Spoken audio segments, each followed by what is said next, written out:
Well, welcome back. It's What's Stewing. It's about 9:15, I believe. Hurricane is probably north of Albany now. It's headed this way. Again, coming in about 2 o'clock. This is the barometer in the house that never changes. It's actually dropping, which is a surprise. We have lost power, so we are now down to candles. Those are Halloween decorations that you see. There's another candle over there. And I will take you outside now. Now the city across the street, they still have their power.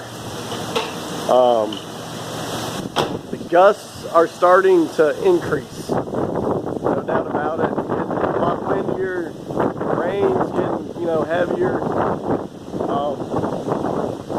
I've seen the fire trucks. They've been going out on calls more regularly now. So things are starting to get a little more hurricane-ish, I guess you would say. And again, about 9:15, Hurricane Michael, Fort Valley, Georgia. We're going to see a lot more of this still for the next few hours. You can start to see